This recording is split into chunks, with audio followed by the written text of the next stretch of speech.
Hey, what's up, y'all? This is EJ speaking on behalf of Team Brick Builders, and I'm talking to my fellow teammate Jay, who did something awesome on June 3rd, 2023. Can you explain what happened? Yeah, so hi everyone, I'm Jay. I played Labrynth at the LA WCQ Regional on June 3rd, 2023, which was a Saturday, and I placed top 27. Awesome. And what did you play? I played Furniture Labrynth. Can you show us the deck profile? Yeah, of course.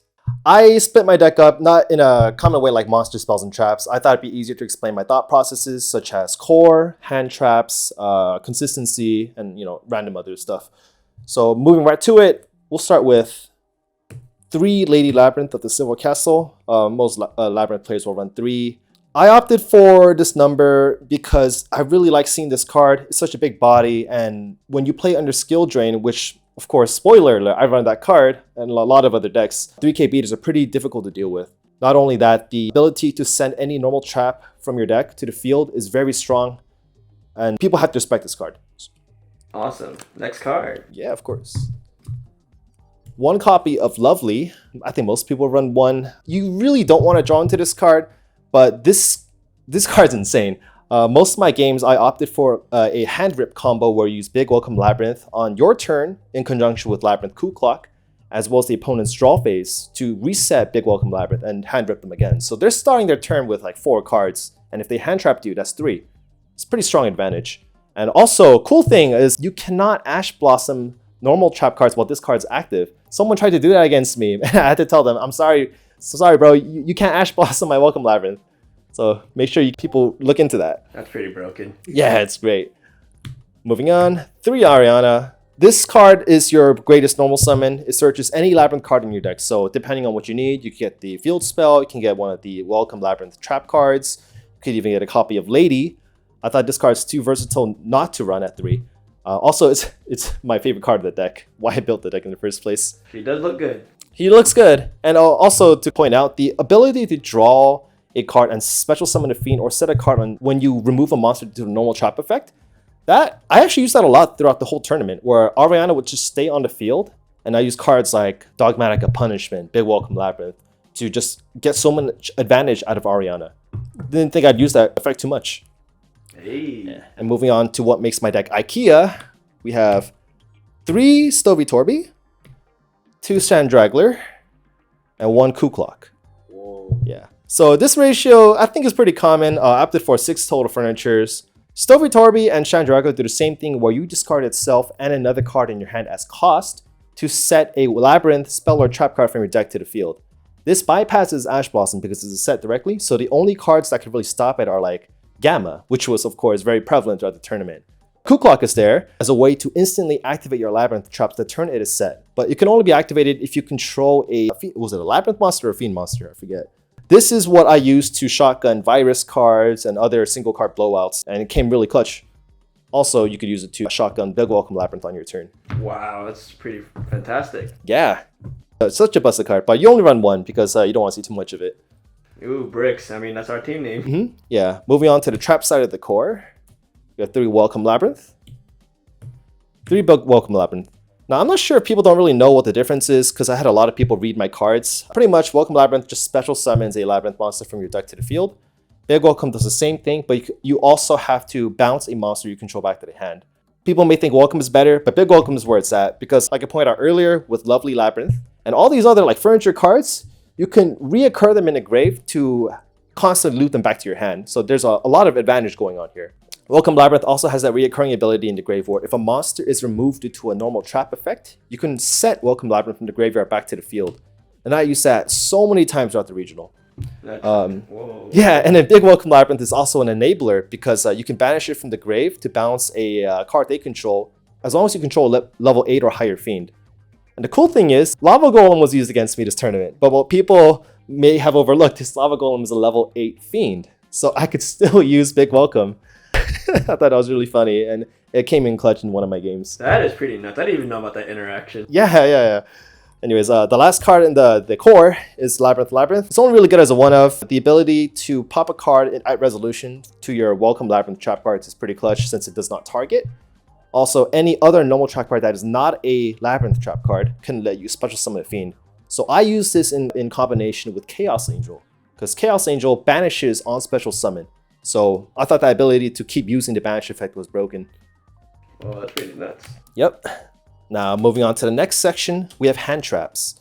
I think it's easier if I just put them out all at once. Yeah. We have 2 Nibiru, 3 Ash Blossom, the Gamma package, and 3 Imperm. Now, I think these are pretty self-explanatory, but the one thing that you may not realize is I ran 0 Droll and Lockbirds, 0 Ogres, and 0 Shifters. They're not even in my side deck, which is also kind of a spoiler, but Ash Blossom is what I thought would be the most impactful, especially since you could Ash Gamma. You could also Ash, of course, Branded Fusion, other like the mirror matchup as well. So I think Ash was still too good not to run. The 2 Nib is there in case players like to overextend. Nib is there to just check them. And in my practice games, I thought I was drawing too many Nibirus. So I cut it down to 2, and it was a perfect number. There was actually a round where I nibbed someone both games. So it came up when I needed it. Gamma is straight up the best hand trap, or was the best hand trap, as you know, it's limited now. I think every person had to respect this card or you would just straight up lose the game. Gamma into Accel Stardust Synchro into Baron de Fleur is such a strong opening play if people just ash you randomly. Like if I play Extravagance, you can't just ash me. So having that threat is so powerful. And I'm sad you're going. Rest in peace, Gamma. Yeah, rest in peace. The last one, of course, Infinite Impermanence. It's a strong card going first through second, and it also enables like Lady Labrynth. Due to it being a normal trap, you can activate from the hand. You say you go second, right? They have an Omni Negate. You can just burn the Infinite Impermanence and enable Lady from your hand the same turn. So having a hand trap that enables, you know, your core is pretty strong. And also you can loop it with Lovely's set from the grave. Pretty crazy. Yeah. I was pretty happy with this hand trap number, and I don't think I would have changed it. Now, the last section is kind of like the random other cards that you need to have the deck function. So I ran 2 other normal traps for monster removal to proc the removal effect due to a normal trap. Dogmatica Punishment is there because it also nets you an additional effect. My extra deck contains a lot of Dogmatica Punishment targets, such as Garura and Entis. Having 1 is there. I didn't want to see too much of it, especially since you could always search it out with Lady. And Terrors was clutch. It was very impactful every time I drew it, but I also, just like the similar argument, I didn't want to see it too much, especially since you could tutor any normal trap. Very cool. Yeah. Now for consistency, I opted for the Extravagance. Why not Prosperity? Extravagance is a pot of greed, and when you play stuff like Furniture, you're always losing an extra card when you activate their effects. So I valued the ability to just replenish my hand and not go too negative. Also, my extra deck, I don't really care if I don't summon anything from there. And if I do, that's great. If not, oh well, I have Lady. I just remembered that you summoned Accel Stardust Dragon on me, and that was pretty nuts. Yeah, with the Gamma, right? Yeah. Yeah, that's nutty too. And then another common one is Chaos Angel. But the thing is, if you just run 3 ofs in your extra deck, you have a pretty high likelihood of at least seeing 1 after an Extravagance. Yeah. So I thought it was okay. And lastly, 3 Skill Drain. Now, personally, I didn't want to run any Floodgates, but I had to for the regional since there's so many decks that just straight up lose to, you know, flip Skill Drain. That's it. Like Branded, I know you play Branded yourself. It's pretty brutal, right? Yeah, it is sadness and despair when I see this card. So I would really not use Skill Drain, but I have no choice. This format kind of called for it. Yeah, good tech call. Should I move on to the extra? Yes. All right, perfect. So, because I ran Extravagance, you'll see a lot of 3-ofs. I'm going to start with Chaos Angel. This card's inclusion to the deck is low-key busted. You could synchro summon it with any Furniture, or Silvertoby, excuse me, and a level 8 Labrynth, which Lovely and Lady both are. Now, when I first saw this interaction, I was a bit hesitant because I thought it would be better to keep the Labrynth bodies on board to benefit off the normal traps. But in clutch situations, especially going second, Chaos Angel can just banish a card, a problematic card you need out of the way, boom, it's gone. And all your monsters are pretty much not destroyed by battle because you're always using 2 dark targets. So that effect, while it doesn't really matter too much in the end game, it is still a deterrent for people trying to run over your bodies. Nice.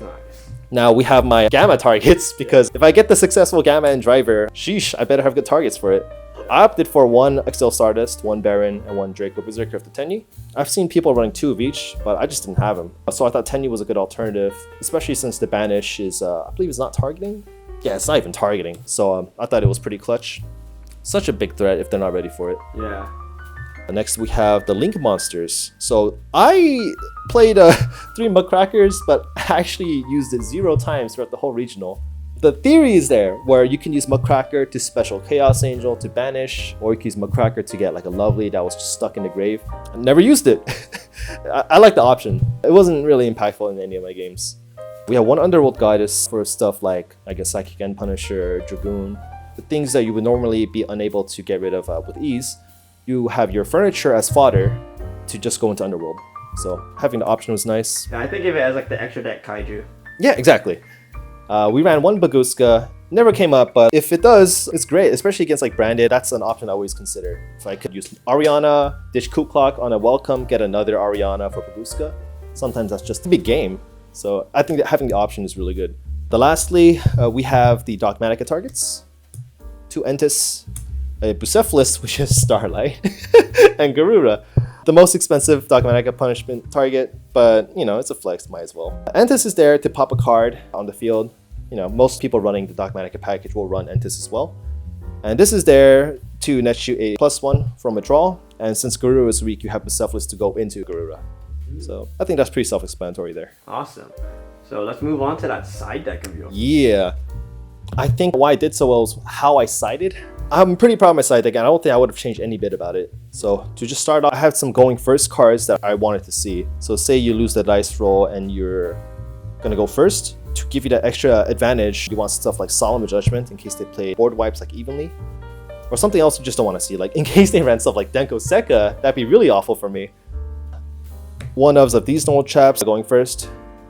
These are the blowout singles and normal trap cards, such as Dimensional Barrier, Deck Devastation Virus, and Eradicator. Never came up throughout the whole tournament. I would have loved to see them. I just realized the deck doesn't necessarily need them as well. You could just go for your core hand rip combos like Big Welcome Labrynth, and it's completely fine to not have these. So for next format, I'm actually considering just removing this package. What are you going to replace it with? I don't know. That's a good question. If I do find out, I'll let you know. Awesome. Anyways, that's for going first. For going second, everyone knows trap decks kind of struggle going second. So I wanted answers to stuff like a Rise Heart, another like targets. I know Purely was pretty annoying. So what else better than Kaijus, right? Gamma Seal! Gamma Seal! We use Gamma Seal because it's the weakest Kaiju. But frankly, I wish I ran Radiant. Because in the mirror matchup, and especially if you play Gozen, you need to have a similar attribute to activate a Kaiju in the first place, which Gamma Seal would not work. Yeah, going forward, I would replace it with Radiant, especially since your bodies are 3k anyways. Radiant's 28, so it's not like the biggest difference in the world. Yeah. Now, for lastly, these are kind of like tech options. Gozen and the Bestials. Most of the time, if I saw that their deck wasn't good with like Gamma did like nothing with them, I would just swap in Bestials easily. There's a lot of times I played Bestials with the Gammas, and that was fine as well too. Bestials also double as virus candidates, so I thought there was a lot of good usage there. And Gozen match, we all know what it does. It's pretty busted. A lot of the times I would actually replace the Nibirus with the Gozen match, especially going first. Because like, say game 1, I use Nibiru. They know I have Nibiru in the deck. So I'm like, okay, that knowledge might be pretty bad to me to keep Nibiru. The Gozens will come in, especially if it hurts the deck a lot. Also functions as a board wipe in case you need that. So that's the deck. Awesome. Thanks for sharing, man. No problem. Yo, sick deck, man.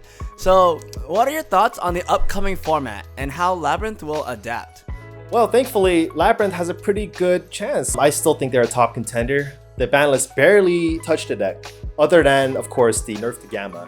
Rest in peace, Gamma. Yeah, rest in peace. As we know, Gamma is limited. So the furniture Labrynth players had to find a way to kind of fill the void that Gamma left. As for the next format, I've still been in the lab. Don't really have quite the answer, but there are some cards that I'm considering, such as Crossout Designator, and of course, Evenly Matched. I actually think Evenly Matched might come back, simply due to the lack of Omni Negates being so prevalent with decks like Super Heavy Samurai, you know, definitely shooting down a couple spots on the tier list. Evenly will probably be back to answer branded Kashtira Labrynth. So Crossout Designator might be a good shot, especially since Ash Blossom is such a strong card against Labrynth. Oh yeah, that's fair, that's fair. So then, do you have any predictions as to what will be the top meta contenders that Labrynth will have to face? Labrynth will have to face, well, of course, the mirror match. Other decks, quite honestly, Kashtira is still really strong. Having a Rise Heart down to 1 and Unicorn at 2 is not the worst thing in the world.